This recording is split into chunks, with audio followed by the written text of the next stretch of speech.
Syllabus के according जो common chapter मिलता है उसको हमने अलग डिवाइड कर रखा है, और कुछ चैप्टर जो है बी फॉर्म के अकॉर्डिंग थोड़े से एक्स्ट्रा पॉइंट है उसको हमने अलग रख रखा है। तो सबसे पहले हम देखते हैं सिलेबस डिवीजन में, तो 1 2 3 4 5 ये जो है ये कॉमन चैप्टर है जो कि डी फॉर्म और बी फॉर्म में जनरली पूछे जाते हैं। इसके अलावा बी फॉर्म के फर्स्ट सेमेस्टर के यूनिट नंबर फर्स्ट में कुछ एक्स्ट्रा पॉइंट भी दे रखे हैं, उसके बारे में भी हमें पढ़ना है, जिसमें बेसिक लाइफ प्रोसेस और होम्योस्टेसिस है। चलिए तो हम स्टार्ट करते हैं ह्यूमन एनाटॉमी एंड फिजियोलॉजी। तो सबसे पहले हम पढ़ेंगे ह्यूमन एनाटॉमी एंड फिजियोलॉजी में सबसे पहले हम जानेंगे एनाटॉमी क्या होता है, फिजियोलॉजी क्या होता है। तो सबसे पहले हम समझेंगे एनाटॉमी क्या होता है। Anatomy is a branch of science in which deals with the internal organ structure is called anatomy. Anatomy के अंतर्गत हम क्या करते हैं, बॉडी के इंटरनल पार्ट की, जो भी इंटरनल हमारा सिस्टम होता है उसकी स्ट्रक्चर के बारे में डिस्कशन करते हैं, उसे बोलते हैं anatomy. Anatomy, the word anatomy comes from the Greek word ana meaning up and tom meaning the cutting, यानी कि अंदर यानी कि up and tom meaning cutting। समझ में आ गया आप लोगों को। तो एनाटॉमी बेसिकली क्या होता है, एनाटॉमी के अंतर्गत हम बेसिकली डिस्कशन करते हैं इंटरनल बॉडी के स्ट्रक्चर के बारे में। जैसे मान लीजिए कि हमारा हार्ट है, हार्ट हमारे इंटरनल पार्ट में होता है, किडनी मान लेते हैं, किडनी भी हमारा इंटरनल पार्ट होता है। अगर उसकी स्ट्रक्चर को हम स्टडी कर रहे हैं तो उसे हम क्या बोलेंगे, एनाटॉमी बोलेंगे। तो father of anatomy is referred as the Andreas Vesalius. उनके अगर फादर क्या कहा जाए, एनाटॉमी के फादर किसे माना जाता है, एंड्रियस वर्जिलियस होते हैं, वर्जिलियस होते हैं। नेक्स्ट आता है फिजियोलॉजी। फिजियोलॉजी क्या होता है, तो फिजियोलॉजी के बारे में हम समझें तो in the physiology we deals with the working principle of the different body system and interaction between each other. In the physiology we will discuss about metabolic pathway of the body system and their activity. तो सबसे पहला point ये कह रहा है कि physiology के अंतर्गत हम बॉडी सिस्टम के बीच में क्या इंटरेक्शन है उसके बारे में जानते हैं। हमारी बॉडी सिस्टम कैसे इंटरेक्ट कर रही है एक दूसरे को, यानी जैसे मान लीजिए कि हमारा हार्ट है, हार्ट और लंग्स, आप लोगों को सभी को पता है कि हार्ट से ब्लड पंप किया जाता है और वो ब्लड फिल्टर होता है लंग्स के पास। तो ये दोनों की फिजियोलॉजी कैसे मैनेज की जाती है और कैसे की गई है उसको समझने के प्रोसेस को हम बोलते हैं फिजियोलॉजी। इसके अलावा जो भी मेटाबॉलिक पाथवे है, यानी ऑक्सीजन का यूज करती है सेल और CO2 रिलीज करती है, ये जो भी प्रक्रियाएं हैं, जो भी ये प्रक्रिया हो रही है हमारी सेल के अंतर्गत, उस प्रोसेस को जानना ये हमारा क्या कहलाता है, तो फिजियोलॉजी कहलाता है। चलिए नेक्स्ट टर्म एक और आती है, उसे बोलते हैं मार्फोलॉजी। इसमें मेंशन नहीं कर रखा है, लेकिन हम आप लोगों को मार्फोलॉजी अलग से बता देते हैं। मार्फोलॉजी क्या होती है, मार्फोलॉजी मार्फोलॉजी मार्फोलॉजी क्या होता है, तो मार्फोलॉजी हम आप लोगों को बताते हैं क्या होता है। समझिए मार्फोलॉजी क्या होता है, तो मार्फोलॉजी में क्या होता है, एक्चुअली जो आउटर अपीयरेंस होती है, जो हमारे नेकेड आई से दिखाई देती है, उसे हम क्या बोलते हैं, मार्फोलॉजी बोलते हैं। जनरली से क्या बोलते हैं, मार्फोलॉजी बोलते हैं, उसे क्या बोलते हैं, मार्फोलॉजी बोलते हैं। अब चलिए हम समझते हैं, बहुत लोग कंफ्यूज होते हैं एनाटॉमी, फिजियोलॉजी और मार्फोलॉजी में। तो सबसे पहले हम इसका एक एग्जांपल लेते हैं, उसको बढ़िया से समझते हैं कि एनाटॉमी, फिजियोलॉजी और मार्फोलॉजी बेसिकली होता क्या है, इन टर्म्स का मतलब क्या है। सही है, तो चलिए फ्रेंड्स समझते हैं इसको। तो सबसे पहले आप एक पेन का एग्जांपल लेते हैं। मान लीजिए आपके पास एक कलरफुल पेन है, जिसके ऊपर का जो रैपर है, जो कवर का जो मतलब कि पेन के अंदर क्या क्या होता है, एक पूरा पार्ट होता है, उसके अंदर रिफिल भरा होता है और रिफिल के अंदर इंक होता है। सबसे पहले पेन को लेंगे हम, पेन मान लीजिए ऊपर से कलरफुल है, उस पे जानते ही हैं आप, जहां पकड़ के लिखते हैं वहां पे रबड़ लगा होता है। तो मान लीजिए वो पेन वाला पार्ट हो गया, उसके अंदर एक रिफिल लगा हो गया और उसके अंदर इंक भरा हो गया। तो जो हमारा अपर वाला पार्ट है, जो हमारा बाहर वाला जो पेन का पार्ट दिख रहा है, उस पे रबड़ लगा है, उसके ऊपर कैप लगा है, जो भी लगा उसे क्या बोलेंगे हम, जनरली मार्फोलॉजी बोलेंगे। उसकी क्या बोलेंगे हम, मार्फोलॉजी, क्योंकि वो हमें डायरेक्टली दिख रहा है, डायरेक्टली दिख रहा है, तो उसे क्या बोलेंगे हम, उसको मार्फोलॉजी बोलेंगे। अब इसके अंतर्गत जाएंगे, इसके अंतर्गत क्या पढ़ा है, रिफिल पढ़ा है, रिफिल। अब वो रिफिल की स्ट्रक्चर की जो हम डिस्कशन करेंगे या जो भी स्टडी करेंगे उसे हम क्या बोलेंगे, एनाटॉमी बोलेंगे। उसे क्या हम बोलेंगे, एनाटॉमी बोलेंगे। एक समझिएगा, बस एक एग्जांपल के लिए हमने पेन लिया है, आपको बस समझाने के लिए। जो भी हमने आउटर पार्ट में पेन का वो लिया, उसे हमने बोल दिया उसकी मार्फोलॉजी। उसके अंतर्गत गया, हमने रिफिल वाला पार्ट को देखा, वो उसका हो गया एनाटॉमी, उसकी स्ट्रक्चर में। और इनाटॉमी और रिफिल के अंदर का जो इंक भरा है, इंक में कौन कौन सा पार्टिकल है वो जो इंक है वो ब्लैक कलर है, ब्लू कलर है, ग्रीन कलर है, रेड कलर है, जिस कलर का भी शो कर रहा है तो कुछ ना कुछ केमिकल के अकॉर्डिंग कर रहा होगा, यानी कि उसकी स्टडी को हम क्या बोलेंगे, फिजियोलॉजी। ये तीन टर्म है, मार्फोलॉजी, एनाटॉमी और फिजियोलॉजी। आइए हम लाइफ प्रोसेस से डिस्कशन करते हैं। आप किसी आदमी को, किसी पर्सन को आप देख रहे हैं, तो आप देख रहे हैं तो किसी की नाक लंबी हो गई है, किसी की नाक छोटी हो गई है। आप बोलते रहते हैं ना जनरली कि हाँ इनकी नाक लंबी है, इनकी नाक छोटी है, जनरली ऐसा होता रहता है। तो ये जो आपको अपीयरेंस देख के बताना चाह रहा है उसे क्या बोलेंगे, मार्फोलॉजी। आप जैसे बालों को देखते हैं तो किसी का बाल झड़ गया है, कोई गंजा हो गया है, कोई गंजा नहीं हुआ है, तो इस हिसाब से उसको क्या बोलते हैं, मार्फोलॉजी। जो भी हम अपीयरेंस देख पा रहे हैं उसको क्या बोलेंगे हम, मार्फोलॉजी। अब उसके अंदर हम बॉडी के अंदर जाएंगे तो जो हार्ट की स्ट्रक्चर क्या है, किडनी का स्ट्रक्चर क्या है, किडनी कहाँ स्थित है, हार्ट कहाँ पे स्थित है, तो इस सब बारे में जानकारी प्राप्त करना क्या बनाएगा, एनाटॉमी। ये सब क्या होगा, एनाटॉमी होगा। और ये कैसे काम करते हैं, इनका वर्किंग प्रिंसिपल कैसे है, वर्क किस बेसिस पे करते हैं, तो उसे हम क्या बोलेंगे, फिजियोलॉजी बोलेंगे। तो ये सारी चीजें थी, आपको क्लियर हो गई है, क्लियर हो जाएगी। मार्फोलॉजी, एनाटॉमी, फिजियोलॉजी, ये तीन टर्म है, बहुत ज्यादा ही यूज किए जाते हैं एनाटॉमी में। आप लोगों को मैंने बता दिया है, आप लोग इससे थोड़ा सा अपने पर्सनल लाइफ से रिलेट करेंगे, आपको सारी चीजें समझ में आ जाएगी। हमने एक पेन का एग्जाम्पल भी लिया, उससे आप समझ सकते हैं। नेक्स्ट आता है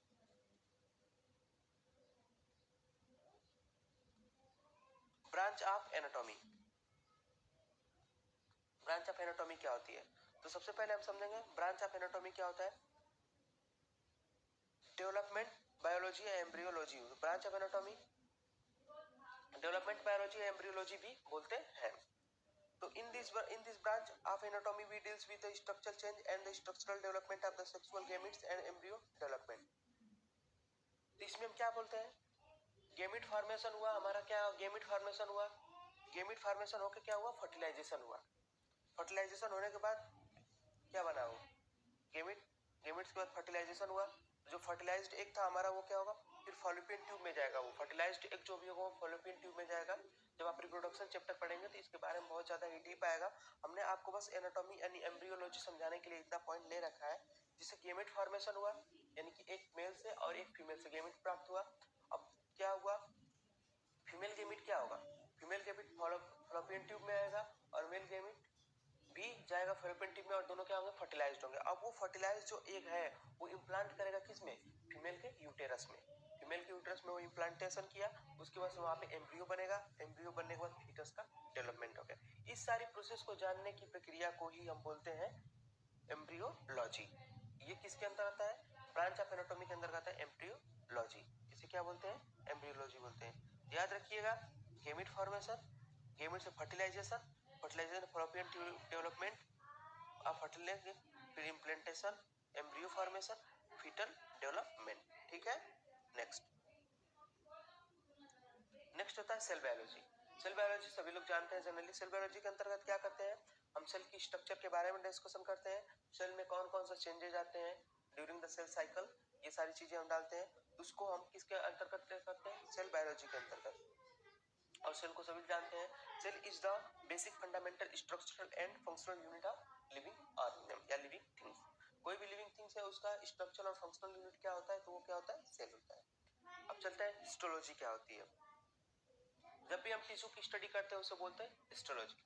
histology histology is the study of structural change and the structural development of the tissue is called histology. तो आप लोग समझ गए हिस्टोलॉजी क्या होता है। Histology the study of the structural change and the structural development of the tissue is called the histology. Next आता है टिश्यूज कितने टाइप के होते हैं। टिश्यूज आप लोगों ने पढ़ा होगा टिश्यू कितने टाइप के होते हैं। चलिए ठीक है, नहीं पढ़ा तो हम उसको बेसिक पूरा हमने एनाटॉमी और फिजियोलॉजी का बेसिक पार्ट लेकर चला, इंट्रोडक्शन वाला पार्ट। तो चलते हैं इसको बताते हैं। A group of cell having the similar cell structure and act together to perform the specific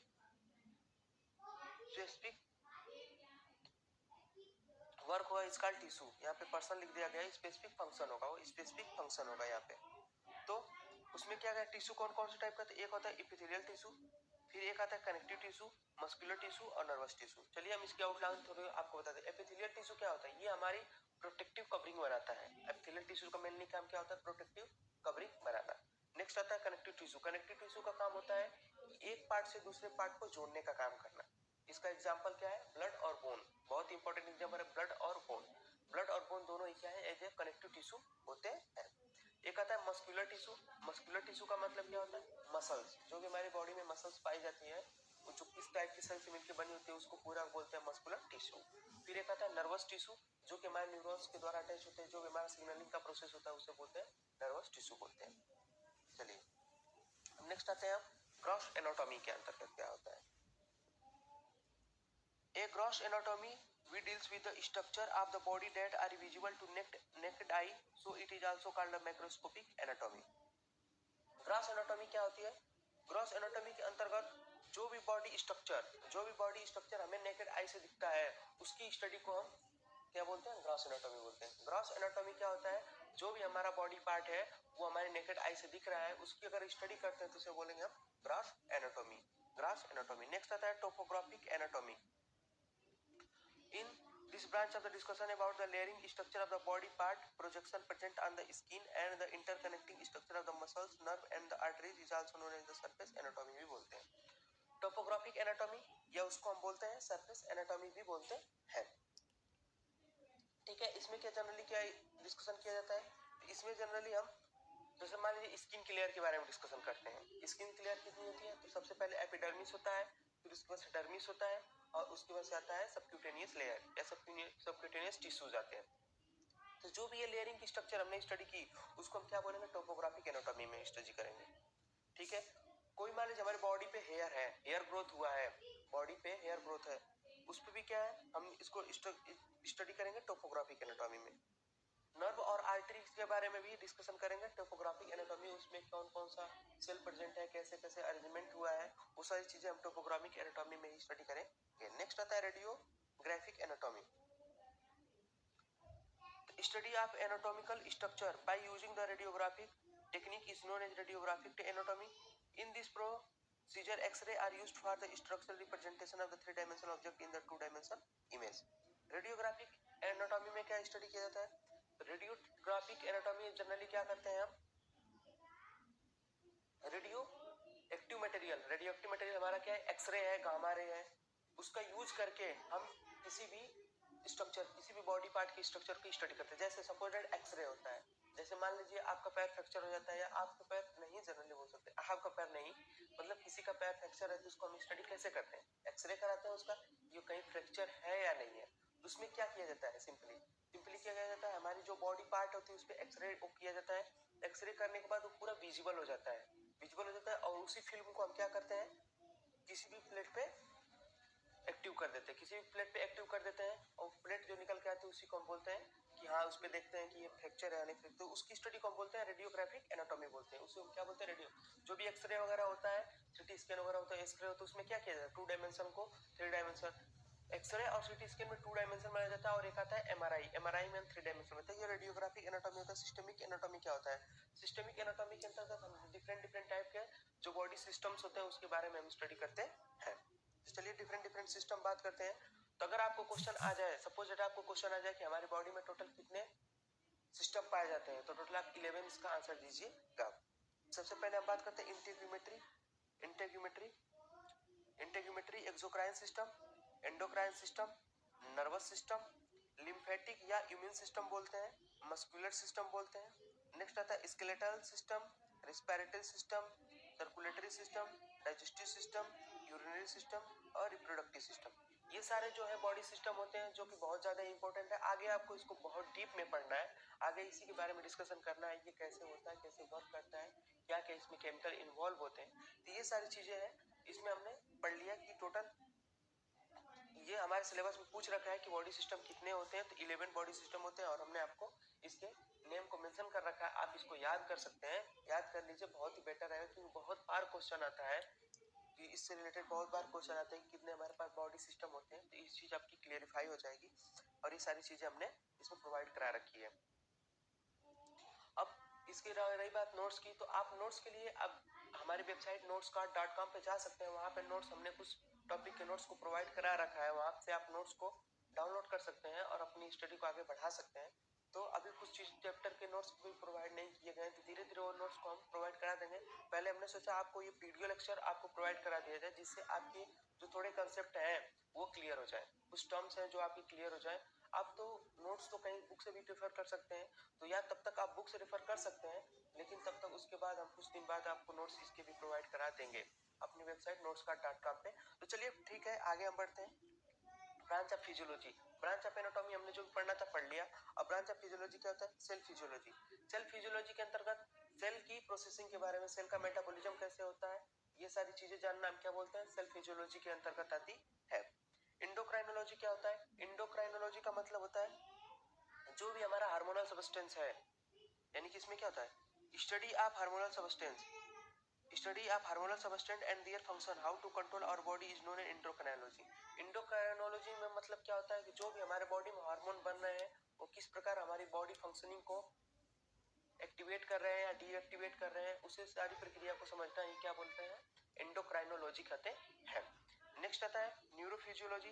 neurophysiology का मतलब आप समझ गए हैं, नर्वस सेल से है कि हमारी नर्वस सेल किस प्रकार से स्टिमुलस को एक स्थान से दूसरे स्थान तक ट्रांसफर कर रही है, उस सारी प्रक्रिया को जानना ही क्या कहलाता है? न्यूरोफिजियोलॉजी कहलाता है। नेक्स्ट आता है इम्यूनोलॉजी। इम्यूनोलॉजी में थी हमारा क्या है? डिफेंसिव मैकेनिज्म होता है। हमारी बॉडी क्या होती है, अगर मान लीजिए हमें कोई इन्फेक्शन होता है तो हमारी बॉडी उसके अगेंस्ट रिस्पॉन्ड करती है, कोई यानी कि हमारे इन्फेक्शन को रोकती है।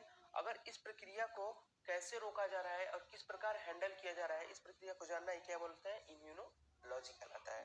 कार्डियोवैस्कुलर फिजियोलॉजी, कार्डियोवैस्कुलर में हमारा हार्ट कैसे वर्क करता है, कैसे ब्लड को पंप करता है, ये सारी चीजें जानना कार्डियोवैस्कुलर फिजियोलॉजी आती है। रिस्पिरेटरी फिजियोलॉजी में क्या होता है? रिस्पिरेटरी सिस्टम से रिलेटेड वर्किंग प्रिंसिपल को जानना है रिस्पिरेटरी फिजियोलॉजी। और पैथोफिजियोलॉजी क्या होती है? ये बहुत ही इंपॉर्टेंट ब्रांच होती है। पैथोफिजियोलॉजी के अंतर्गत हमारी जो भी हमारे बॉडी फंक्शंस हैं, अगर उसमें ड्यूरिंग द डिजीज कंडीशन क्या क्या चेंजेस हो रहे हैं और क्या क्या उसमें प्रोसीजर फॉलो हो रहा है, उस चीज को डिस्कशन करना ही क्या कहलाता है? पैथोफिजियोलॉजी कहलाता है। ये सारी चीजें हमने कुछ टर्म्स हैं आप लोगों को समझा दिए। इसके बारे में डिटेल आपको आगे नेक्स्ट चैप्टर जो भी इससे रिलेटेड चैप्टर है उसमें आपको डिटेल पढ़ना है, तो उसमें कोई आप अपना घबराइए मत। इसको बस आप समझ लीजिए कि हाँ ये टर्म्स क्या होती है। अगर आप इस टर्म को समझ जाते हैं तो आपको आगे पढ़ने में बहुत ज्यादा ही आसानी होगी। नेक्स्ट हम समझते हैं study of function change during the disease condition arranging equal pathophysiology, आप लोगों को हमने बता दिया। नेक्स्ट आता है definition of the various term used in anatomy. Various term use किया जाता है एनाटॉमी में, उसको हम डिस्कशन करेंगे, जो कि हमारे सिलेबस में बहुत बार दिया गया है। तो कुछ टर्म्स यहाँ पे है जो हम आपको डिस्कशन करते हैं, कुछ टर्म्स जो है जब हम आपके सिलेबस के अकॉर्डिंग जो भी हमारे सिस्टम पढ़ेंगे उसमें आएंगे, उसमें आप लोगों को क्लियरिफाई कर दिया जाएगा। तो ये सारी चीजें हैं। सबसे पहले आता है एंटीरियर या वेंट्रल बोलते हैं। दूसरा टर्म है पोस्टीरियर और डोर्सल टर्म होती है। सुपीरियर या क्रेनियल होता है। इंफीरियर या कॉर्डियल होता है। प्रॉक्सिमल इंड और डिस्टल इंड होता है। इसके अलावा कुछ और टर्म्स हैं जो हमने नोट्स में दे रखा है, जो भी वो भी कुछ इंपॉर्टेंट टर्म्स ही हैं जिसको आप जाकर डायरेक्ट notescard.com से आप वहां से देख सकते हैं। ये बहुत ज्यादा इंपॉर्टेंट है, जो बेसिक क्लियर करने के लिए बहुत ज्यादा इंपॉर्टेंट ये टर्म्स है, इसलिए हम आपको इसके डिस्कशन कर लेते हैं। चलिए इसका टाइग्नोमेट्रिक हम डिस्कशन करते हैं, ये क्या क्या होती है। तो सबसे पहले हम बात करेंगे एंटीरियर या वेंट्रल। तो जो भी हमारा फ्रंट वाला पार्ट होता है, यानी कि डायरेक्शन, अगर जैसे हम मान लीजिए सन के सामने हम अगर खड़े होते हैं, सन के सामने खड़े हैं, तो जो सन के साइड जो भी हमारा पार्ट होता है वो फ्रंट वाला पार्ट, उसे बोलते हैं एंटीरियर या वेंट्रल वाला पार्ट बोलते हैं। पोस्टीरियर वाला पार्ट यानी सन के पीछे जो है बैक साइड में अगर है उसे क्या बोलेंगे आप? पोस्टीरियर वाला पार्ट बोलेंगे। सुपेरियर या क्रेनियल क्या होता है? सुपेरियर और क्रेनियल का मतलब होता है जो अपर वाला पार्ट है, जो हमारा सर यानी कि हेड वाला जो पार्ट है उसे हम क्या बोलेंगे? सुपेरियर बोलेंगे। और इन्फीरियर जो हमारे नीचे वाला पार्ट होता है उसे इन्फीरियर बोलेंगे। प्रोक्सिमल इंड क्या होता है? यानी कि प्रोक्सिमल इंड मेनली क्या होता है? जो अटैच वाला पॉइंट होता है यानी सेंटर वाला पार्ट होता है उसे बोलते हैं प्रोक्सिमल इंड, और उसके अपोजिट वाला पार्ट जो होता है उसे बोलते हैं डिस्टल इंड। डिस्टल इंड यानी कि वो जो आखिरी में होता है डिस्टल इंड। जैसे मान लीजिए हमारी बॉडी शोल्डर वाला पार्ट है, तो जो हमारा शोल्डर अटैचमेंट है उसे क्या बोलेंगे? प्रोक्सिमल इंड बोलेंगे। और जो थंब वाला लास्ट वाला पार्ट है उसको क्या बोलेंगे? डिस्टल इंड बोलेंगे। चलिए इसको हम डायग्रामेटिक रिप्रेजेंटेशन करते हैं, डायग्रामेटिक से समझते हैं। तो सबसे पहले समझिए सुपीरियर और इन्फीरियर समझ लेते हैं। सुपीरियर इन्फीरियर, या सुपीरियर को हम बोलते हैं, सुपीरियर को और क्या बोलते हैं हम? सुपीरियर को हम बोलते हैं क्रेनियल और इन्फीरियर को बोलते हैं कॉर्डल। तो सुपीरियर क्रेनियल, इसमें आप देख पा रहे होंगे, इस स्ट्रक्चर में आप देखेंगे सुपीरियर, ये वाला पार्ट हो गया सुपीरियर, ये हो गया डिस्टल, डिस्टल या इन्फीरियर हो गया। और ये पार्ट उस कट गया है, उसको बोलेंगे हम सुपीरियर। तो ऊपर वाला जो पार्ट है, क्रेनियल वाला पार्ट है, उसको बोलेंगे सुपीरियर, और जो हमारा पैर वाला पार्ट है उसे बोलेंगे इंफीरियर। अब इसमें प्रोक्सिमल और डिस्टल इंच भी दे रखा है, प्रोक्सिमल और डिस्टल इंच, यहाँ पे देखिए प्रोक्सिमल और डिस्टल इंच भी दे रखा है, समझिए इसको, प्रोक्सिमल और ये डिस्टल इंच दे रखा है। तो प्रोक्सिमल इंच क्या होता है, जो सेंटर वाला पार्ट होता है या जो ज्वाइंट वाला पार्ट होता है उसे बोलते हैं प्रोक्सिमल। जैसे हमारा मान लीजिए शोल्डर वाला जो ज्वाइंट है यहाँ पे, तो उसे क्या बोलेंगे प्रोक्सिमल, और इससे जो अपोजिट साइड में है उसे क्या बोलेंगे, डिस्टल बोलेंगे, इसे क्या बोलेंगे, डिस्टल बोलेंगे। ये हो गया डिस्टल एंड हो गया। अब लेटरल और मीडियन टर्म्स भी आती है। लेटरल का मतलब होता है हमारा बॉडी, यानी कि मीडियल का मतलब मिडिल में। जैसे हमारा मान लीजिए स्टर्नम है, हड्डी पाई जाती है हमारे में, स्टर्नम फ्लैट बोन होती है, वो स्टर्नम होती है, वो मीडियल वाला पार्ट होता है हमारा। हमारा क्या होता है, ये मीडियल वाला। जैसे ये हो गया मीडियल वाला पार्ट, ये हो गया मीडियल वाला पार्ट। चलिए अब बताते हैं आपको मीडियल वाला पार्ट क्या होता है। ये हो गया मीडियल वाला पार्ट, ये हो गया मीडियल पार्ट, ये हो गया आपका मीडियल पार्ट, और ये हो गया आपका लेटरल पार्ट। लेटरल का मतलब क्या होगा, लेटरल पार्ट का मतलब हो गया आउटर साइड में, आउटर साइड बॉडी के आउटर साइड में जो भी पार्ट निकला हुआ है लेटरल साइड बोलेंगे। तो आपका सुपीरियर हो गया, इंफीरियर हो गया, मीडियन हो गया, लेटरल हो गया, डिस्टल इंड हो गया, प्रोक्सिमल इंड हो गया, ये सारी चीजें हो गई। एंटीरियर और पोस्टीरियर। एंटीरियर का मतलब आप लोगों को बताया हमने, सन के सामने अगर फेस करके खड़े होते हैं तो जो भी ये फेस वाला पार्ट होगा इसे क्या बोलेंगे हम, एंटीरियर या वेंट्रल पार्ट बोलेंगे, और उसके पीछे जो होगा पोस्टीरियर या डिस्टल पार्ट बोलेंगे। जो ऊपर वाला पार्ट होता है उसे हम सिफेलिक भी बोलते हैं, सिफेलिक पार्ट भी बोलते हैं, या सुपीरियर पार्ट बोलते हैं। ठीक है, ये सारी चीजें हो गई, ये हो गई हमारे डायग्रामेटिक रिप्रेजेंटेशन। अब डायग्रामेटिक्स इसको समझ सकते हैं। नेक्स्ट आता है different position in anatomy. Anatomy में डिफरेंट पोजीशन आती है। एक सबसे पहला आता है एनाटॉमिकल पोजीशन। एनाटॉमिकल पोजीशन सबसे पहले हम इसकी डेफिनेशन को समझेंगे, बहुत ज्यादा ही इंपॉर्टेंट है। The body is erect, the head facing forward, arms by the side and palm of the hand facing forward is known as, या is called anatomical position. Anatomical position. तो सबसे पहले आपका, सबसे पहले सावधान मुद्रा। आप लोगों ने, सभी लोगों ने क्लास में पढ़ते हैं विश्राम और सावधान, ठीक है। अब उसको समझते हैं। तो सावधान जो पोजीशन हमारी होती है, सावधान पोजीशन होती है, सावधान पोजीशन में हमें क्या करना है, मान लीजिए आप सन के सामने खड़े हो जाते हैं, सन के सामने आप खड़े हैं, तो आप सीधे स्ट्रेट खड़े हो जाए, और आपका जो पाम वाला सेक्शन है, जैसे ये मान लीजिए पाम वाला सेक्शन है, ये पाम वाला सेक्शन है, ये हेड फेसिंग फॉरवर्ड, ये क्या है, फॉरवर्ड आपने किया हुआ है, ठीक है। अब मान लीजिए अगर इधर से बैक साइड से देखें तो आप इधर फॉरवर्ड करेंगे, दूसरी साइड ये भी क्या होगा, ये फॉरवर्ड होगा, ये फॉरवर्ड होगा, ये क्या होगा, ये भी फॉरवर्ड होगा, और ये भी फॉरवर्ड होगा। ये दोनों चीजें फेसिंग फॉरवर्ड, यानी कि स्ट्रेट आप खड़े हो जाइए और पाम को सीधे ऐसे फॉरवर्ड कर दीजिए, सन के साइड में कर दीजिए। जैसे आप सन के साइड में खड़े हैं तो आपका हेड वाला पार्ट, यानी कि जो चेहरे वाला पार्ट है वो भी सन के साइड है, और अगर आपका पाम वाला साइड वो भी अगर फॉरवर्ड टाइप में, फॉरवर्ड साइड में है, तो उसे क्या बोलेंगे हम, एनाटॉमिकल पोजीशन बोलेंगे, उसे क्या बोलेंगे हम, एनाटॉमिकल पोजीशन बोलेंगे। नेक्स्ट आता है supine position. Supine position, supine position पढ़ने के लिए हम, when a person laying on his her back, arms by the side, palm facing upward and feet put together is known as supine position. Supine position. अब person क्या है, bed, यानी कि person and is laying his her back, back side में अगर कोई person लेटा हुआ है, मान लीजिए कोई पर्सन बैक साइड में, जैसे हम जनरली सोते हैं तो बैक साइड में जैसे मान लीजिए सोए हुए हैं, तो अगर उसका जो हिप यानी पाम वाला पार्ट है, इसमें कुछ गलत दे रखा है, ये जो ये वाला पार्ट होता है, ये पाम वाला पार्ट होता है, वो फेसिंग फॉरवर्ड होना चाहिए। जैसे मान लीजिए आसमान की तरफ देख रहे हैं, सपोज मान लीजिए हम आसमान की तरफ लेटे हुए हैं, आसमान की तरफ देख रहे हैं, तो जो भी हमारा पाम वाला पार्ट होगा वो भी हमारा आसमान की तरफ दिखता हुआ होगा, यानी कि जैसे ये खुला हुआ पाम होगा वो भी आसमान के साइड ही खुला हुआ होगा। इसमें कुछ रॉन्ग दे रखा है, जिसको आप फेसिंग फॉरवर्ड, ये भी हो जाएगा फेसिंग फॉरवर्ड, और हमारा जो पैर है ये क्या एक साथ अगर फिट पुट टुगेदर कर दिया गया, उस पोजीशन को बोलेंगे सुपाइन पोजीशन। तो सुपाइन पोजीशन मेनली क्या होती है, याद रखिएगा, सुपाइन पोजीशन का सबसे कैरेक्टरिस्टिक फीचर ये होता है कि हम बैक साइड से लेटे हुए हैं और जो हमारा फेस है और पाम है वो आसमान की तरफ देख रहा है, यानी फेसिंग फॉरवर्ड हो रहा है, उसे क्या बोलेंगे हम, सुपाइन पोजीशन बोलेंगे। नेक्स्ट आता है हमारा प्रोन पोजीशन। प्रोन पोजीशन और सुपाइन पोजीशन क्या होता है, तो दोनों, प्रोन पोजीशन सुपाइन पोजीशन का डिफरेंट होता है, यानी उल्टा होता है, अपोजिट होता है। कैसे, when a person laying on his or face and raised arm by the side, palm facing upward and feet put together is known as prone position। इसमें तो ये जो डायग्राम है इसमें तो बंदा पूरी तरह से सो गया है, ये तो सो गया है, लेकिन नहीं, चलिए आप लोगों को हम समझाते हैं इस प्रोसीजर को, ये क्या होता है।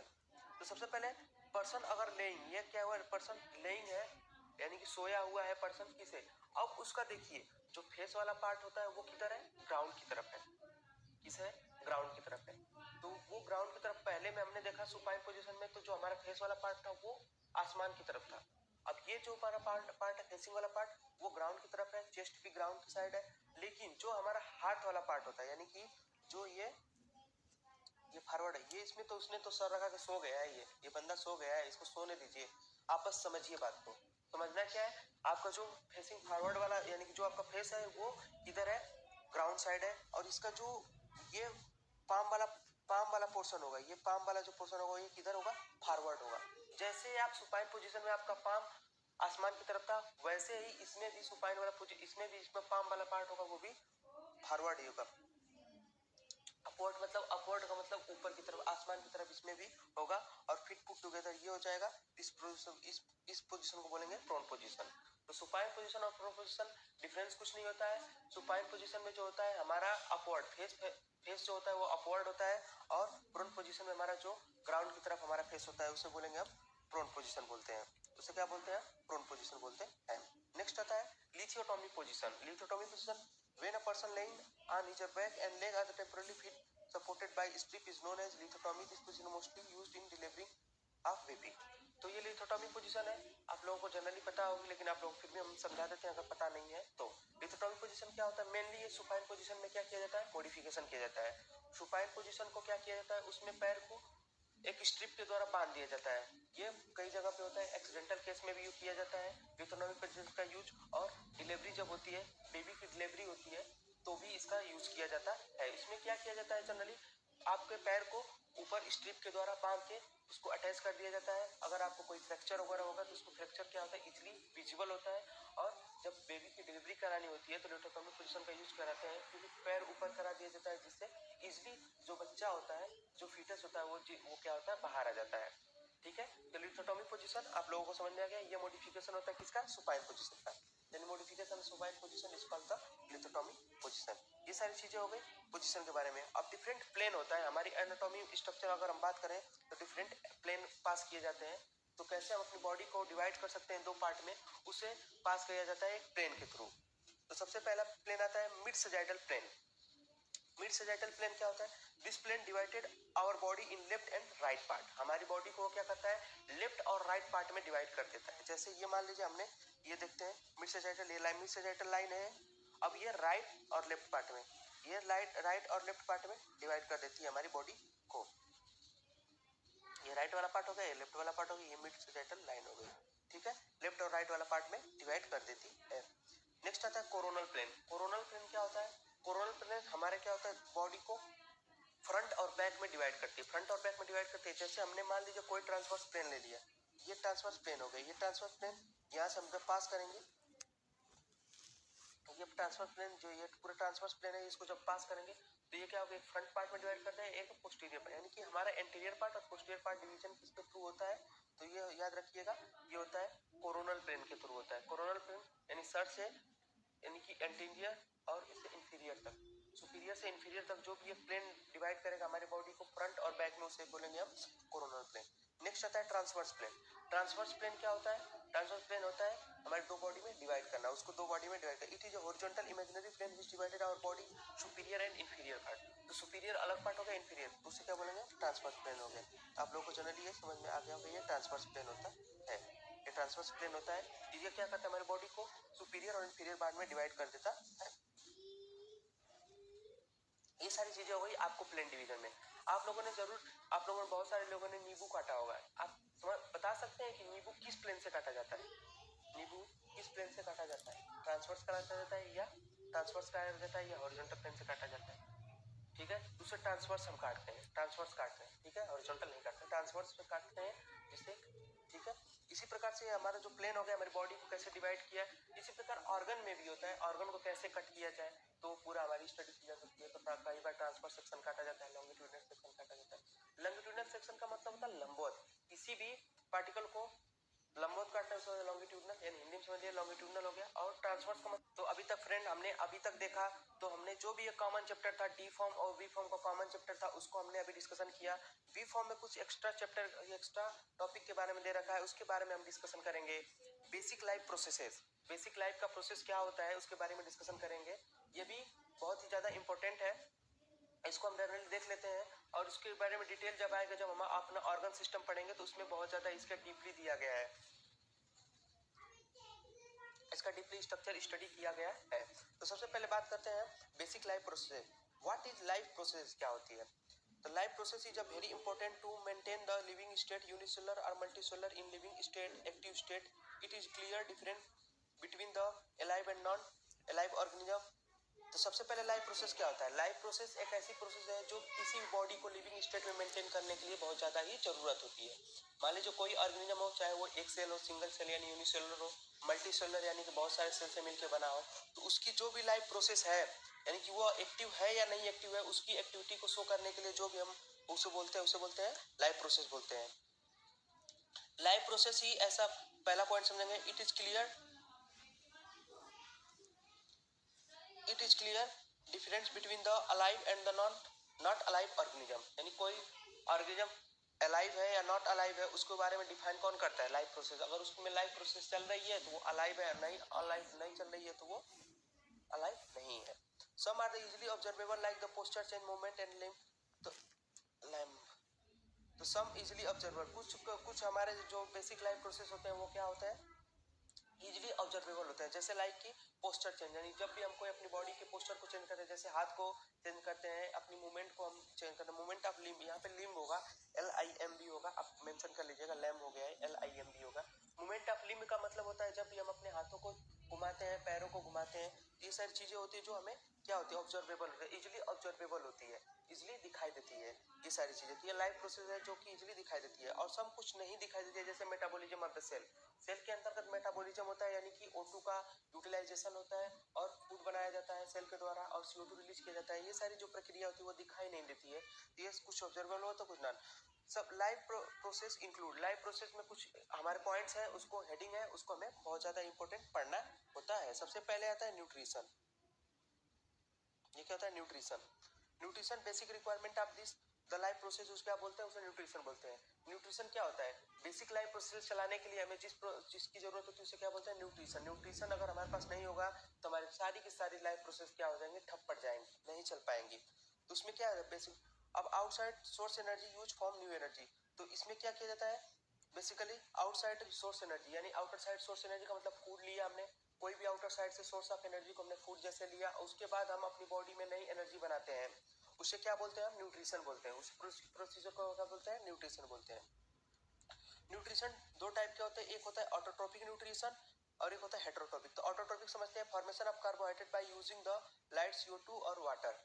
जब हम बात हैं, सभी लोग जानते हैं कि पौधे क्या करते हैं? फोटोसिंथेसिस करते हैं। और फोटोसिंथेसिस क्यों करते हैं? क्योंकि क्लोरोफिल होता है उनके अंतर्गत, एक ग्रीन कलर का सब्सटेंस होता है जिसे क्या बोलते हैं? क्लोरोफिल बोलते हैं। अब क्लोरोफिल के अंदर क्या होती है? लाइट एनर्जी का यूज किया जाता है, CO2 और वाटर के द्वारा क्या किया जाता है? कार्बोहाइड्रेट या ग्लूकोज बनाया जाता है, उसे क्या बोलते हैं? इस पूरी प्रक्रिया को बोलते हैं फोटोसिंथेसिस। जैसे इसकी रिएक्शन दे रखी है 6CO2 + 12H2O इन क्लोरोफिल में होता है और सनलाइट के प्रेजेंस में होता है C6H12O6 यानी ग्लूकोज मॉलिक्यूल और ऑक्सीजन और H2O वाटर रिलीज हो जाता है। ये सारी प्रोसेस हो गई ऑटोट्रोपिक न्यूट्रिशन में। ऑटोट्रोपिक न्यूट्रिशन में जो भी प्लांट्स होते हैं, जनरली क्या आते हैं? प्लांट्स आते हैं, जनरली प्लांट्स आते हैं, वो भी ग्रीन प्लांट्स आते हैं। जो ग्रीन प्लांट्स होते हैं अपना फूड बनाते हैं, किसके थ्रू? सनलाइट के थ्रू और CO2 के थ्रू। चलिए नेक्स्ट आता है हेटेरोट्रोपिक न्यूट्रिशन। हेटेरोट्रोपिक न्यूट्रिशन में क्या होता है? हेटेरोट्रोपिक न्यूट्रिशन ऐसी टाइप की न्यूट्रिशन है जिसमें क्या होता है?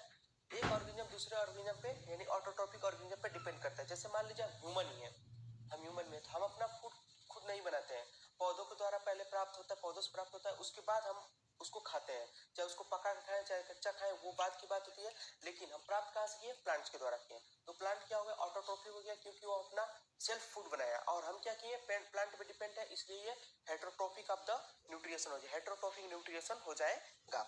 डिपेंडेंट ऑटोट्रोपिक न्यूट्रिशन, ठीक है। पहला पॉइंट है इसमें सेप्रोफिटिक न्यूट्रिशन। सेप्रोफिटिक न्यूट्रिशन का मतलब मान लीजिए जैसे फंजाई, इसका एग्जांपल सबसे अच्छा एग्जांपल होता है फंजाई। फंजाई क्या होती है? सड़ी गली चीजों पे क्या होती है? ग्रो करती है। आप लोगों ने देखा होगा जनरली बारिश के मौसम में, अभी तो बारिश हो रही है, जनरली आप देखेंगे कि जो मशरूम वगैरह होते हैं वो कहाँ पे होते हैं? सड़े गले पौधों के जो उसका लकड़ी होती है सड़ी गली, उस पे ग्रो करते हैं, सड़ी गली जगहों पे होते हैं ना, तो वो क्या होता है? सेप्रोफाइट होते हैं। जो भी फंजाई होती है सेप्रोफाइट होती है, वो सड़ी गली जगहों पे यानी कि मरे हुए जीवों पे वो ग्रो करती है, उसे बोलेंगे सेप्रोफाइट ऑर्गेनिज्म बोलेंगे। ऐसे ऑर्गेनिज्म को बोलेंगे सेप्रोफिटिक ऑर्गेनिज्म बोलते हैं या सेप्रोफिटिक न्यूट्रिशन बोलते हैं। नेक्स्ट आता है पैरासिटिक न्यूट्रिशन। पैरासिटिक न्यूट्रिशन क्या होता है? पैरासिटिक न्यूट्रिशन का मतलब होता है एक, जैसे हमारे बॉडी के अंतर्गत ही देख लीजिए, बॉडी के अंतर्गत क्या होते हैं, बहुत सारे फीता कृमि पाए जाते हैं। आप लोगों ने देखा गोल कृमि, फीता कृमि, जो भी हमारे बॉडी के अंतर्गत पाए जाते हैं वो हमारे अंदर क्या होते हैं, पैरासाइट होते हैं। वो हमारी बॉडी से चिपक जाते हैं और अपना न्यूट्रिशन लेते हैं वहां से, उसे बोलते हैं क्या, पैरासिटिक न्यूट्रिशन बोलते हैं। नेक्स्ट आपका आता है रेस्पायरेशन। नेक्स्ट आपका आता है रेस्पायरेशन। रेस्पायरेशन क्या होता है समझिए, O2 and CO2 exchange in the body. Respiration के दौरान क्या किया जाता है, O2 को अपनी बॉडी के अंतर्गत लिया जाता है और CO2 को अपनी बॉडी से छोड़ा जाता है। जनरली ये कहाँ पे होता है, तो सबसे पहले हम O2 को लेते हैं तो वो हमारे लंग्स के एल्वियोलाई में जाता है और फिर एल्वियोलाइजेशन के ब्लड में जाता है और ब्लड से होते हुए कहाँ पे जाता है, सेल से आता है। उसी प्रकार CO2 होता है, CO2 सेल से होते हुए ब्लड में आता है, ब्लड से होते हुए एल्वियोलाई में आता है और एल्वियोलाई से होते हुए बाहर जाता है। तो ये सारी प्रक्रियाएं होती रहती है रेस्पिरेशन के दौरान और उसमें O2 का यूटिलाइजेशन करके फूड का भी बनाया जाता है, उस प्रकार उसको बोलते हैं रेस्पिरेशन बोलते हैं। आपको रेस्पिरेटरी सिस्टम जो भी आपका ये सिस्टमेटिक होता है, सिस्टमेटिक पार्ट होता है या सिस्टमेटिक स्टडी होती है, उसके दौरान रेस्पिरेटरी सिस्टम में आपको बहुत ज्यादा इसके बारे में डीप पढ़ाया जाएगा। हम आपको तब तक के लिए इसकी आउटलाइन दे देते हैं कि यहाँ क्या क्या होता है, इसमें थोड़ा प्रोसेस आपको बता देते हैं, ये चीजें होती है। रेस्पिरेशन के दौरान क्या होता है, रेस्पिरेशन के दौरान होता है ब्रेक डाउन न्यूट्रिशनल सबस्टेंस। तो जो भी हमारा न्यूट्रिशनल सबस्टेंस होता है उसको ब्रेक डाउन किया जाता है और एनर्जी रिलीज की जाती है हमारी बॉडी में। नेक्स्ट पॉइंट है same organism follow some organism, यहाँ पे सम होगा, some organism follow aerobic pathway. कुछ जो हमारे ऑर्गेनिज्म होते हुए एरोबिक यानी कि ऑक्सीजन की प्रेजेंट में अपना फूड बनाते हैं, उसे क्या बोलते हैं, एरोबिक ऑर्गेनिज्म बोलते हैं या उस पाथवे को बोलते हैं एरोबिक पाथवे। और कुछ जो ऑर्गेनिज्म होते हैं वो एनारोबिक पाथवे को फॉलो करते हैं जिसमें ऑक्सीजन की डिमांड नहीं होती है। तो चलिए आइए इस प्रोसीजर को समझते हैं। ये जैसे मान लीजिए ग्लूकोज हमारे पास क्या है, 6 कार्बन का मॉलिक्यूल होता है। अगर उसका रिस्पायरेशन कराना है तो सबसे पहले उसका रिस्पायरेशन करने के लिए सबसे पहले साइटोप्लाज्म में एक रिएक्शन चलती है, ग्लाइकोलिसिस। ग्लाइकोलिसिस चलती है, ग्लूकोज 6 मॉलिक्यूल का था, अब हमारे साइटोप्लाज्म में ग्लाइकोलिसिस रिएक्शन चलेगी। इसको समझते हैं, कैसे समझेंगे इसको, तो इसको समझते हैं। आइए, ये होगा ग्लूकोज, ये ग्लूकोज 6 कार्बन का था, ये हमारे साइटोप्लाज्म में क्या होगा, ब्रेक डाउन होगा और यहाँ से बनेगा पायरुवेट। पायरुवेट बनेगा जो 3 कार्बन का कंपाउंड होता है, 3 कार्बन कंपाउंड होता है। अब इस कार्बन कंपाउंड को देखिए, दो चीजें होती है, या तो आप अब्सेंस ऑफ ऑक्सीजन में करें या प्रेजेंस ऑफ। तो अब्सेंस ऑफ ऑक्सीजन में दो प्रोसीजर होते हैं। अब्सेंस ऑफ ऑक्सीजन में होता है, एक ईस्ट में होता है जिससे क्या हमें मिलता है, तो हमसे मिलता है इथेनॉल, कार्बन डाइऑक्साइड और एनर्जी मिलता है, ठीक है, ये होता है अब्सेंस ऑफ ऑक्सीजन। और एक और होता है अब्सेंस ऑफ ऑक्सीजन में, तो इससे लैक्टिक एसिड और एनर्जी मिलता है, जो कि हमारी बॉडी में ही ये रिएक्शन चलती है। नेक्स्ट आता है presence of oxygen. Presence of carbon dioxide, water और एनर्जी मिलती है, जो कि हमारे कहाँ पे चलती है, माइटोकॉन्ड्रिया। ये चीज याद रखिएगा, क्वेश्चन बहुत बार पूछा जाता है, एरोबिक रेस्पिरेशन कहाँ पे होता है, तो याद रखिएगा माइटोकॉन्ड्रिया जनरली। और कहाँ पे एनारोबिक होता है, तो या तो उसका मसल्स एग्जांपल दीजिए या ईस्ट में होता है एनारोबिक रेस्पिरेशन। ये सारी चीजें थी, आप लोगों को हमने बता दी, ये बहुत ज्यादा इंपॉर्टेंट है। आप इसका इंट्रोडक्शन आप समझ लीजिए, आपको इसकी डिटेल और भी डिटेल आपको रिस्पिरेटरी सिस्टम में आपको जरूर मिलेगा इसका, ठीक है। तो जब आपका रिस्पिरेटरी सिस्टम डिस्कशन किया जाएगा उसमें इसके बारे में बहुत ज्यादा ही डिस्कशन करना है हमें। नेक्स्ट आता है आपका ट्रांसपोर्टेशन। ट्रांसपोर्टेशन क्या होता है, blood is the most transportation maximum mainly plasma. Transportation material होता है ये, ब्लड जो होता है ट्रांसपोर्टेशन मटेरियल होता है। इसी प्रकार lymph is also transport the nutrient and waste material. Lymph भी जो होता है वो भी ट्रांसपोर्ट करता है न्यूट्रिएंट और वेस्ट मटेरियल को। तो ये सब आपका ये हो गया कैसे कैसे ट्रांसपोर्ट होता है, इसको आपको हम डिटेल समझाएंगे किसमें, कार्डियोवैस्कुलर सिस्टम जब आपको पढ़ाया जाएगा तो आपको उसमें डिटेल बताया जाएगा कैसे ब्लड कहाँ लंग्स के पास पहुंचता है और लंग्स फिर कैसे हार्ट में आता है और हार्ट के थ्रू कैसे हमारी बॉडी में जाता है। ये सारी चीजें जो है आपको हम बताएंगे किसमें, कार्डियोवैस्कुलर सिस्टम में। फिलहाल में आप याद रखिए कि ट्रांसपोर्टेशन किसके थ्रू होता है, तो ब्लड के थ्रू होता है और ब्लड वेसल्स वगैरह कार्डियोवैस्कुलर सिस्टम हमारा इसमें क्या होता है, पार्टिसिपेट करते हैं। नेक्स्ट आता है मेटाबॉलिज्म। मेटाबॉलिज्म क्या होता है, मेटाबॉलिज्म में breaking big particle into small particle, aggregation of small particle in breakdown of. तो जब हम ब्रेक करते हैं बिग पार्टिकल को स्मॉल पार्टिकल में, यानी ब्रेक करते हैं, मेटाबॉलिज्म में क्या होता है, बिग पार्टिकल को स्मॉल पार्टिकल, यानी कि स्मॉल पार्टिकल जो भी आप किया उसको क्या होना चाहिए, ऑब्जर्वेबल, यानी कि एब्जॉर्ब होना चाहिए, हमारे बॉडी द्वारा क्या होना चाहिए, एब्जॉर्ब होना चाहिए। तो उस प्रोसेस को क्या बोलेंगे, मेटाबॉलिज्म बोलेंगे। या इसके अंतर्गत क्या होता है, छोटे छोटे मॉलिक्यूल को जोड़ के एक बड़ा मॉलिक्यूल बनाया जाता है, वो भी एब्जॉर्बेबल होता है, उसे भी बोलेंगे मेटाबॉलिज्म बोलेंगे। तो उसमें दो प्रोसेस आता है, एक आता है एनाबॉलिज्म और एक आता है कैटाबॉलिज्म। एनाबॉलिज्म क्या होता है? जब हम न्यू मॉलिक्यूल बनाते हैं, छोटे छोटे मॉलिक्यूल को जोड़ के नया मॉलिक्यूल बनाते हैं, उसे बोलेंगे एनाबॉलिज्म। और उसके बाद से आता है कैटाबॉलिज्म। कैटाबॉलिज्म में क्या होता है? The break down of molecule. जब हम बड़े मॉलिक्यूल को तोड़ के छोटा मॉलिक्यूल बनाते हैं, उसे क्या बोलते हैं? कैटाबॉलिज्म बोलते हैं। ये आपका प्रोसीजर है, आपको हमने कुछ आउटलाइन दे रखी है, आप इसको पढ़ लीजिए जनरली। इसके बारे में डिटेल ब्रीफ आपको इसके बारे में भी इंस्पिरेशन में आपको भी बताया जाएगा कि क्या होता है ये प्रोसेस। नेक्स्ट आता है excretion. Removal of excretive material is called excretion. सबसे पहले structure and functional unit are nephron होता है, यानी कि हमारी पहले इसमें क्या होता है? इसमें किडनी आती है, किडनी से दो यूरेटर जुड़े होते हैं, यूरेटर से क्या होता है? यूरिनरी ब्लैडर होता है, यूरिनरी ब्लैडर से यूरेथ्रा होता है। ये सारी चीजें स्ट्रक्चर है जो हमारे एक्सक्रीटरी मटेरियल में पास करते हैं, एक्सक्रीटरी सिस्टम में पार्टिसिपेट कर देते हैं। और ये आपको डिटेल मिलेगा एक्सक्रीटरी सिस्टम में, और जल्दी ही आपका एक्सक्रीटरी सिस्टम चालू हो जाएगा, आपको उसमें डिटेल दे दिया जाएगा। ठीक है। किडनी जो होती है, किडनी के अंतर्गत बहुत सारे नेफ्रॉन पाए जाते हैं, नेफ्रॉन पाए जाते हैं जो कि हमारे हेल्प करते हैं किसमें? जो कि हमारे नेफ्रॉन होते हैं वो हमें हेल्प करते हैं फिल्ट्रेशन के थ्रू। फिल्ट्रेशन के थ्रू बोलते हैं आर्टिफिशियल किडनी किसे बोलते हैं? हेमोडायलिसिस। जो भी हमारा हेमोडायलिसिस होता है उसे बोलते हैं आर्टिफिशियल किडनी। इसकी भी डिटेल आपको जरूर मिलेगी, किसमें? आपको पूरी डिटेल मिल जाएगी एक्सक्रीटरी सिस्टम में, आपको इसकी डिटेल पूरी मिल जाएगी। तो ये सारी चीजें हो गई। रिप्रोडक्शन क्या होता है? It is a life process through genetic material transfer from the one generation to another generation. एक जनरेशन से दूसरी जनरेशन तक जेनेटिक मटेरियल का ट्रांसफर होना या जेनेटिक करेक्टर का डिस्पर। जैसे मान लीजिए फादर के रिजम्बल, यानी फादर की तरह ही क्या होता है? लड़का होता है, या मदर की तरह होता है लड़का, यानी उनसे थोड़ा बहुत मिलता जुलता है।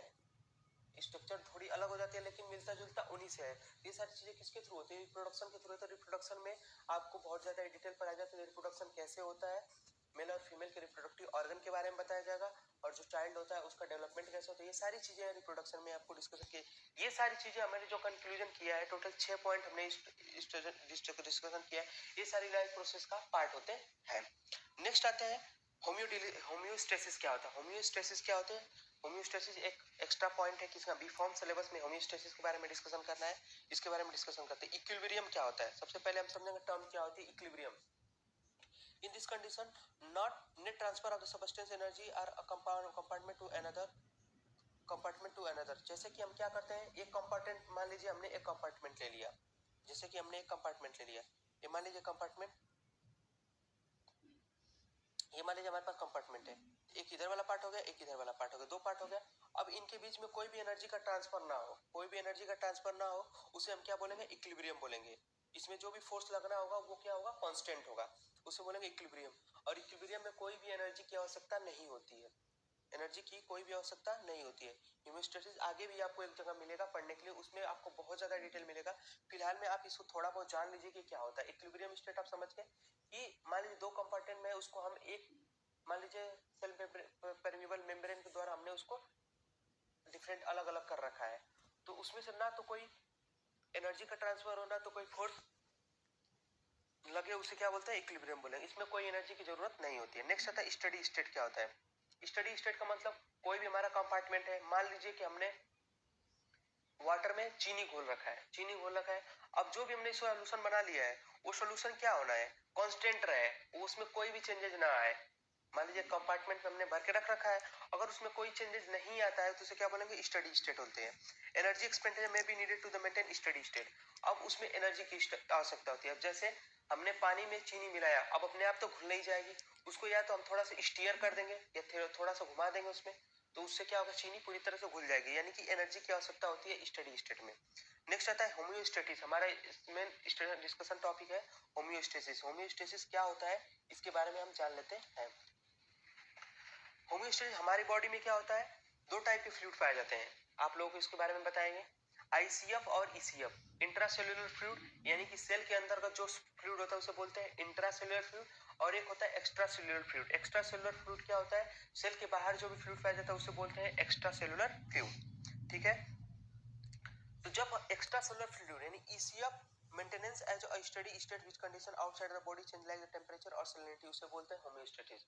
होम्योस्टेसिस का मैस्लिंग मतलब होता है जो भी हमारा ईसीएफ होता है, यानी कि एक्स्ट्रा सेल्यूलर फ्लूइड होता है, जब वो अपने स्टडी स्टेट में हो, स्टडी स्टेट में हो यानी कि उसका जो भी हो कांस्टेंट, सब कुछ कांस्टेंट हो, उसे बोलेंगे हम होम्योस्टेसिस। वो अब चेंज कैसे होता है, जैसे मान लीजिए हमारे बॉडी का टेम्परेचर चेंज हुआ, यानी कि हमारे बाहर टेम्परेचर ज्यादा हो गया, हमारे बॉडी टेम्परेचर वही मेंटेन किया जाता है, ये क्या होता है, हेमियोस्टेसिस होता है। टीएसएफ में क्या होता है, चेंजेज होते रहते हैं और वो क्या करता है, हमारी बॉडी की नॉर्मल कंडीशन को बनाए रखता है। सेलिनिटी मतलब कि कई कई बार होता है कि सेलिनिटी बहुत ज्यादा है, यानी कि आयनिक पार्ट बहुत ज्यादा होता है, जैसे कि हमने मान लिया साल्टी चीज ज्यादा ले ली तो वो भी हमारी बॉडी क्या करती है, अपने आप को मेंटेन करती है, उसे बोलते हैं हेमोस्टेटिक। ईसीएफ, अब ईसीएफ क्या होता है समझ लीजिए। ECF is the site of the exchange where the nutrient are delivered from the cellular waste removed। हमारे ECF होता है, ECF एक क्या होता है, इलेक्ट्रोसेलुलर फ्लूइड होता है, जिससे क्या होता है न्यूट्रिएंट को एक पार्ट से दूसरे पार्ट तक पहुंचाया जाता है और वेस्ट मटेरियल को रिमूव किया जाता है बॉडी के थ्रू, उससे क्या बोलते हैं, ECF बोलते हैं। नेक्स्ट आता है होम्योस्टेटिक रेगुलेशन कैसे होता है। हमारी बॉडी को होम्योस्टेटिक कंडीशन में मेंटेन करने के लिए हमारे जो डिफरेंट डिफरेंट ऑर्गन होते हैं वो एक दूसरे से इंटरेक्ट करते हैं और काम प्रॉपरली वर्क करते हैं, तो और हम मेंटेन करते हैं हेमियोस्टेटिस में। तो सबसे हेमियोस्टेटिस मेंटेन करने के लिए टू टाइप्स का होता है, एक होता है लोकल कंट्रोल होता है और रिफ्लेक्स कंट्रोल। लोकल कंट्रोल में क्या होता है, यानी कि पैराक्राइन होता है और एक होता है पैराक्राइन और एक होता है ऑटोक्राइन। पैराक्राइन का मतलब होता है कि बिटवीन नेबर्स, यानी एक सेल के बीच में दूसरे सेल के बीच में जो मान लीजिए हेमियोस्टेटिक रेगुलेशन कंट्रोल है, या मान लीजिए एक ऑर्गन यानी कि हार्ट और लंग्स के बीच में जो भी हेमियोस्टेटिस मेंटेन है उसे बोलेंगे लोकल कंट्रोल, उसे क्या बोलेंगे, लोकल कंट्रोल। ये कैसे होता है, लोकल कंट्रोल द्वारा होता है। जैसे हम इसका पैराक्राइन का एग्जांपल समझेंगे। Paracrine between the never cell में होता है, एक आता है साइटोकाइनिन आता है, साइटोकाइनिन आता है, वो साइटोकाइनिन प्रोसेस होता है जो कि सेल के द्वारा जो सेल के बीच में लोकल कंट्रोल को मेंटेन करता है। सेल्फ टू सेल्फ कंट्रोल का मतलब होता है, मान लीजिए हमारी सेल जो है प्रोटीन को बना रही है और वो सेल में यूटिलाइज की जा रही है। जैसे हमारा सेल होता है, सेल के अंतर्गत डीएनए होता है, डीएनए के बाद एमआरएनए बनता है, एमआरएनए से क्या बनता है, प्रोटीन बनता है। अब वो जो प्रोटीन बना वो हमारे सेल के द्वारा यूज किया गया, इस बारे प्रोसेस को जो भी हुआ वो लोकल कंट्रोल बोलते हैं, उसे क्या बोलते हैं, लोकल कंट्रोल बोलते हैं। जैसे कि हम ही मान लेते हैं हम अपना काम स्वयं करते हैं, तो उसे क्या, उस पर हमारा क्या है, लोकल कंट्रोल है। अगर वही काम हमारे पिताजी हमसे कराते हैं तो उसे क्या बोलेंगे हम, रिफ्लेक्स कंट्रोल, या उनको बोल देते हैं कि कोई मीडिएटर कंट्रोल बोल सकते हैं, यानी कि हमारे पिताजी द्वारा ही हमारा काम कंट्रोल हुआ, उसे बोलते हैं मीडिएटर कंट्रोल। अब नेक्स्ट आता है reflex control. Reflex control it involves the nervous and the endocrine system. इसमें क्या होता है, हार्मोनल के द्वारा कुछ चीजें क्या होती है, कंट्रोल की जाती है, उसे बोलते हैं रिफ्लेक्स कंट्रोल। अब रिफ्लेक्स कंट्रोल हो गया। अब हेमियोस्टेटिक रेगुलेशन जनरली कैसे होता है इसके बारे में समझते हैं। तो इसमें यह होता है, सबसे पहले आता है, ये होता है इंटीग्रेटर या सेंटर, सीएनएस या ब्रेन होता है, वो हमारा क्या होता है, प्रोसेसिंग यूनिट होता है, ठीक है। तो और ये होता है स्टिमुलस, स्टिमुलस। तो सबसे पहले ये हमारा एफरेंट पाथ होता है, ये एफरेंट पाथ हुआ, एफरेंट पाथ हुआ, यहाँ से सेंसरी ऑर्गन, सेंसरी न्यूरॉन्स जो सेंसरी न्यूरॉन्स लेकर जाएंगे किसमें, हमारी ब्रेन में, और ब्रेन से जो होगा ये सिग्नल आएगा इफेक्टर ऑर्गन के पास और स्टिमुलस, फिर वो वहाँ पे वर्किंग हो जाएगा, यहाँ पे क्या हो जाएगा, वर्क हो जाएगा। तो ये सारी प्रोसीजर हमारी क्या है, पूरे हो गए होम्योस्टेटिक रेगुलेशन का। होम्योस्टेटिक रेगुलेशन हमारा इस प्रकार किया जाता है। तो ये सारी चीजों को, दो बेसिक लाइफ प्रोसेस और होम्योस्टेटिक हमने पढ़ लिया बीफॉर्म के अकॉर्डिंग, और यहाँ तक हमारा ये पूरा सिलेबस, ये जो यूनिट नंबर 1 होती है यानी बीफॉर्म की यूनिट नंबर 1 है, उसका जो introduction of the human body है वो कंप्लीट होता है। नेक्स्ट टॉपिक में हम समझेंगे cellular level of organization, cell के बारे में समझेंगे, जो कि डिफार्मा और बीफार्मा दोनों के पॉइंट ऑफ व्यू से बहुत ज्यादा ही इंपॉर्टेंट है। तो वो सारी चीजें हैं, उसको हम नेक्स्ट लेक्चर में समझेंगे। आज के लिए इतना ही फ्रेंड्स, चलते हैं अगले लेक्चर में मिलते हैं। Thank you to all of you.